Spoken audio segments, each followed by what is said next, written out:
नमस्कार सभी ओशो प्रेमी, ओशो सन्यासियों को माँ प्रेम मीना का प्रणाम। आज मैं फिर से आपके बीच में हूँ। पिछली वीडियो में मैंने आपको कुछ बातें शेयर की थी और हो सकता है कुछ लोगों को पसंद आई हों, हो सकता है कुछ लोगों को नहीं पसंद आई हों। बट मुझे जो ऐसा लग रहा है कि मुझे पता है या जो मैंने अनुभव किया है और जो मैंने बहुत सी चीज़ें देखी हैं, तो मुझे ऐसा लगता है ये मेरी ड्यूटी बनती है वो चीज़ें शेयर करना और उसको समझना, ना समझना टोटली आप लोगों के ऊपर है, आप उसको कैसे लेते हैं। मैं अपना खाली ये फ़र्ज़ निभा रही हूँ और तो दोस्तों बात कर रहे थे हम वहाँ के ट्रस्टियों की कि ओशो इंटरनेशनल कम्यून मैं तो वही बोलती हूँ, मेरे मुँह से रिज़ॉर्ट निकलता ही नहीं। क्योंकि मैंने जब वो देखा था तो वो एक कम्यून था 95 में और धीरे-धीरे मैंने पिछली वीडियो में भी बताया था, पहले वहाँ से ओशो की चेयर को हटाया गया, बुद्धा फील्ड को तोड़ा गया इन द सेंस जहाँ पे ओशो बैठते थे, बैठ के प्रवचन देते थे। तो तब भी बहुत सन्यासियों ने उसके खिलाफ आवाज़ उठाई थी, बहुत सा एक आंदोलन तब भी शुरू हुआ था। तो अ, मेरा जो आप लोगों के बीच में आने का मकसद ये है, जैसे मैं आपको पहले भी बताया, मुझे 28 सालों से मैं ओशो से संन्यास लिया हुआ है और मैंने कभी भी मुझे मेरे स्वभाव में नहीं था कि मैं कोई आगे आऊँ या मैं कुछ वीडियो बनाऊँ। मैंने कभी भी अपना जो भी काम किया है हमेशा साइलेंटली रह के किया है। मैंने बहुत से कैंप्स करे हैं, बहुत सी कॉलेजेस में मैं फैकल्टी रही हूँ, वहाँ पे ओशो की ध्यान विधियाँ मैंने कराई हैं। बट मुझे आगे आके लाइमलाइट में आने का कभी शौक नहीं रहा। तो मेरे जैसे इंसान मजबूर हो गया आप लोगों के बीच में आने के लिए कि मुझे अपने स्वभाव को से आगे जाकर के ये काम करना पड़ रहा है। कि मुझे आप लोगों को ये बताना पड़ रहा है आकर के, हो सकता है कुछ लोग अवेयर हों, कुछ लोग नहीं भी हों। तो एक जो मैंने सबसे वहाँ पर इम्पोर्टेंट चीज़ नोटिस की है, बहुत से मैं पुराने सन्यासियों से मिली हूँ, बहुत से लोगों से मेरा इंटरैक्शन हुआ है। एक चीज़ निकल कर के सामने ये आई है कि ओशो को अमेरिका से निकालने का जो हुआ था, आप सभी को पता है ओशो को जो थेलियम पॉइज़न दिया गया, फिर ओशो को अमेरिका से निकाला गया, उसके बाद ओशो का जहाज कई घंटों तक घूमता रहा, किसी भी देश ने ओशो को वहाँ पे एंट्री नहीं दी। तो वो सारी चीज़ें तो ऑलरेडी इंटरनेट पे हैं, आप उस पे देख सकते हैं। तो इस सब के पीछे किसका हाथ था? उस टाइम में जो प्रेज़िडेंट था रीगन और ओशो ने जो प्रवचन दिए थे जीसस पे, क्रिश्चियनिटी पे, बहुत से उनके प्रवचन अवेलेबल हैं, आप सर्च कर सकते हो। तो ओशो के जो वो डिस्कोर्सेस थे, जिसकी वजह से अमेरिका का सिस्टम हिल गया, उनको लगा कि ये व्यक्ति हमारे जो बुद्धिजीवी हैं, हमारा जो थिंक टैंक है, हमारे जो इंटेलेक्चुअल हैं, वो सब ओशो के आश्रम में जा रहे हैं और हमारा तो इकोनॉमी एकदम खराब हो रही है। और प्लस जो ओशो क्रिश्चियनिटी पे बोल रहे थे, जीसस पे उन्होंने, वैसे तो ओशो ने सभी के लिए ही बोला है, बट अमेरिका को उससे क्या लेना-देना कि अगर ओशो कुछ हिंदू देवी-देवताओं को बोलते हैं, उनको तो जीसस से मतलब है ना। तो ओशो ने जो जीसस पे बोला, जो क्रिश्चियनिटी पे बोला, तो वो हज़म नहीं हुआ उस टाइम के राजनीतिज्ञों से।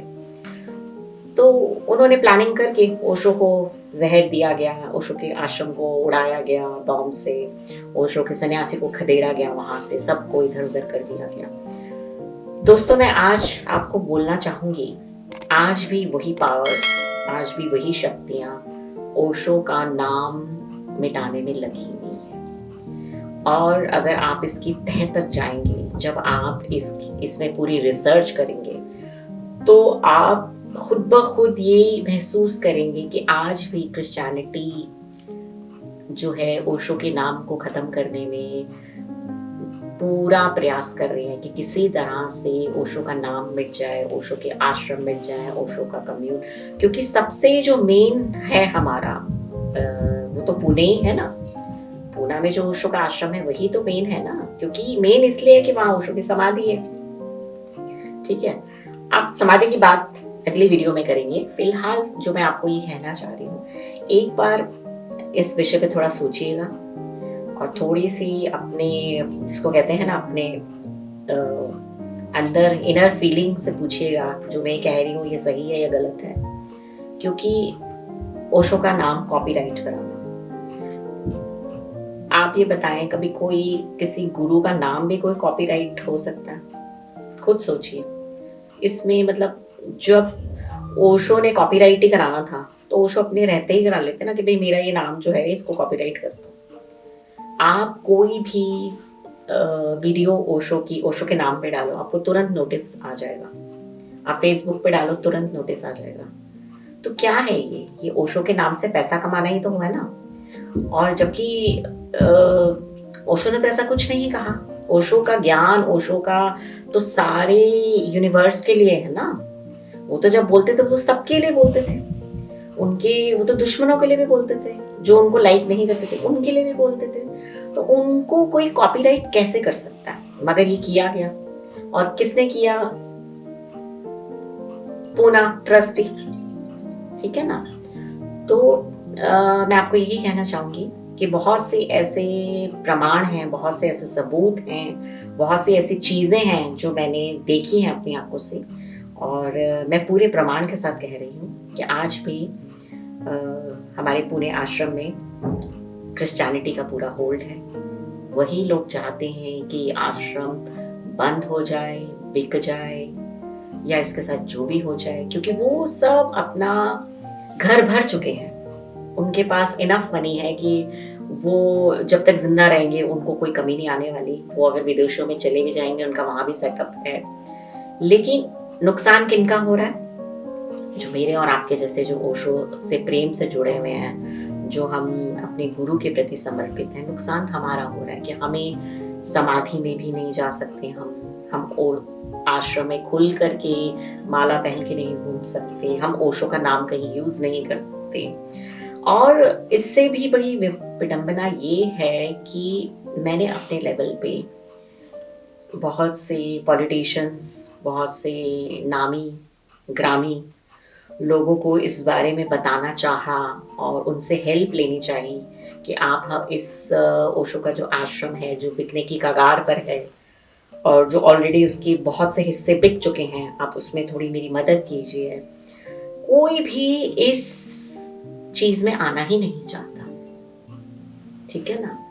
क्योंकि वही बात ना, कोई इस मुद्दे में पड़ना ही नहीं चाहता। क्योंकि सच के मार्ग पर हमेशा गिने चुने लोग ही पड़ते हैं। बाकी लोग तो बस अपनी आत्माओं को बेचते हैं और चलते बनते हैं दुनिया से। तो मैं इस चैनल, इस वीडियो के माध्यम से आप सबको ये विनती करती हूँ, आपसे निवेदन करती हूँ, कृपा करके ओशो आश्रम, ओशो समाधि को बचाने के लिए अपने लेवल पे जो प्रयास कर सकते हैं वो करिए। चुप मत बैठिए, क्योंकि अगर आप चुप रहेंगे, कुछ आवाज नहीं उठाएंगे, तो आप कोई बहुत बड़े ध्यानी नहीं कहलाएंगे। ध्यान का ये मतलब नहीं है कि आंखें बंद करो और जो हो रहा है होने दो। वो ठीक है, वो एक लेवल पे ठीक है। लेकिन अगर आपके ध्यान को, आप ध्यान में बैठे हो एक पेड़ के नीचे और एक शेर आकर के आप पे अटैक कर रहा है, तो क्या करोगे? आप डिफेंस में कुछ नहीं करोगे क्या? या कुत्ता ही आगे भौंक रहा है तो क्या करोगे? जो आपके ध्यान में बाधा डाल रहा है, आप क्या करोगे?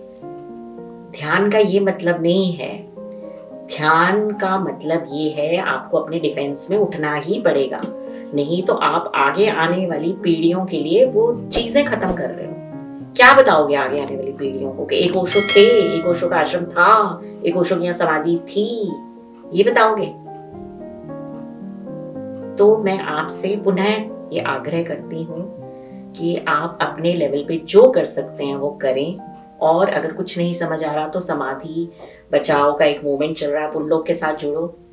लेकिन चुप नहीं बैठे, अपने लेवल पे आए, ओशो के आश्रम को बचाने के लिए प्रयास करें। धन्यवाद मेरी बातों को सुनने के लिए, शुक्रिया।